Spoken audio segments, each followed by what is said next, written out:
on peut dire qu'elles sont parfois naïves, les oppositions africaines, qu'elles manquent ce qu'on appelle le réalisme politique ou le pragmatisme politique. Pourquoi? Parce que François Hollande, président français, actuellement, vous l'avez dit, en ce moment, en visite en Afrique, réveille un peu ce qu'on a toujours appelé en politique internationale la naïveté des opposants, la naïveté des oppositions africaines.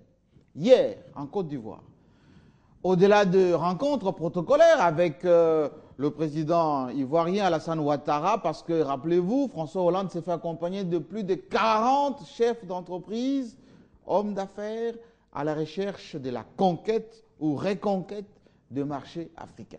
Au passage, il a rencontré Pascal Affi-N'Guessan. Oui, c'est le président du Front populaire ivoirien, le parti de Laurent Gbagbo, actuellement à La Haye. Il pensait, Pascal Affi-N'Guessan, qu'à la sortie de cet entretien avec François Hollande, Hollande condamnerait le système Ouattara, demanderait à ce que la justice ivoirienne soit équitable pour qu'on puisse poursuivre aussi les partisans de Ouattara qui ont commis des crimes aussi. Non, il n'y a eu même pas de condamnation des brimades contre la femme de M. Laurent Gbagbo, qui est encore en prison malgré son état de santé. François Hollande a dit, a conseillé d'ailleurs à Pascal Affi-N'Guessan, durant cet entretien de 17 minutes, de se présenter aux prochaines élections présidentielles, qu'il va perdre, précisément si le président se présente dans les conditions actuelles. Donc, Pascal Affi-N'Guessan, opposant de son État, est reparti avec une petite douche froide. Cet après-midi, François Hollande va aller au Niger, oui, à Niamey.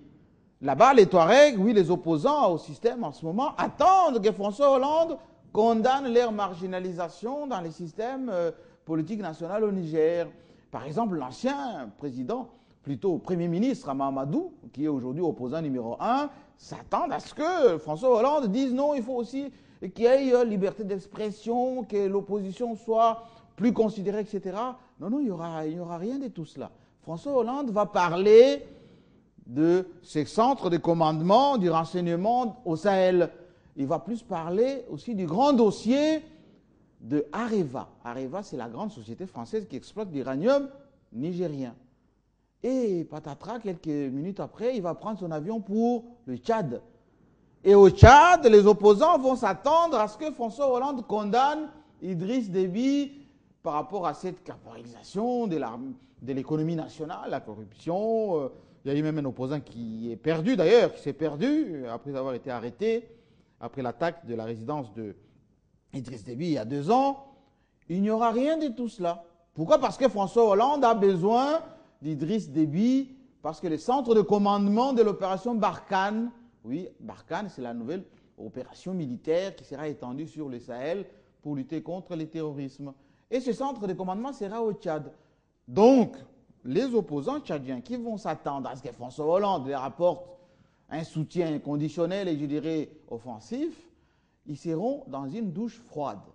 Les oppositions africaines, pas seulement au Niger, en Côte d'Ivoire, au Tchad, il y en a aussi ici au Congo, dans notre pays. Rappelez-vous que nos opposants, nous aussi, oublient le réalisme politique, le pragmatisme, pour verser dans une certaine naïveté, pensant que le pouvoir vient de l'étranger. Rappelez-vous, pendant les 14e sommets de la francophonie, il y avait une mobilisation générale.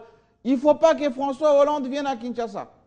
Il a fini par arriver à Kinshasa. Il est même venu directement rencontrer Joseph Kabila et quelques heures plus tard, il a rencontré les opposants, à la tête desquels Étienne Tshisekedi, qui est ressorti après cet entretien de 23 minutes, très dessus, parce qu'il y a eu même des échanges avec Hollande où il a dit « Non, mais moi, je ne suis pas venu vous demander l'impérium. L'impérium est donné par le peuple. » Mais Vital Kamerhe et les autres qui étaient avec Étienne Tshisekedi s'attendaient à ce que François Hollande, au-delà des gesticulations du matin à l'ouverture, pouvait aussi jeter les anathèmes sur le système congolais. Non, information prise, il est revenu à des bons sentiments du réalisme politique. Ce qu'il faut comprendre est que les opposants, y compris même chez nous, d'ailleurs, ils se sont retrouvés hier pour constituer un collectif, porter plainte, à transmettre à qui? Obama.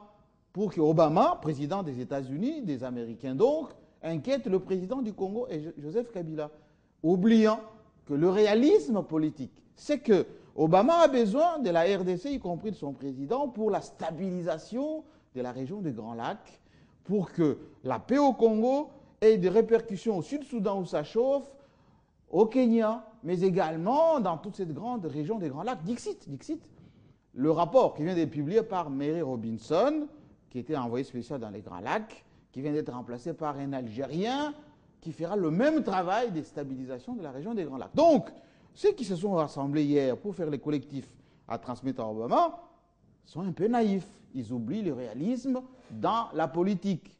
Conclusion, au lieu de travailler pour conscientiser et gagner les consciences africaines, avoir une certaine identité nationale, avoir un travail de fond pour que la population puisse se retrouver en eux, comme par exemple l'Église catholique. Au lieu de travailler sur des projets sociaux, ils font de la politique des couloirs des ambassades, oubliant que l'Occident qui est en crise, oui, en crise profonde, a besoin de l'Afrique, en croissance plus de 9%, pour lutter contre quoi? Les chômages là-bas, et surtout les terrorismes aussi en Occident.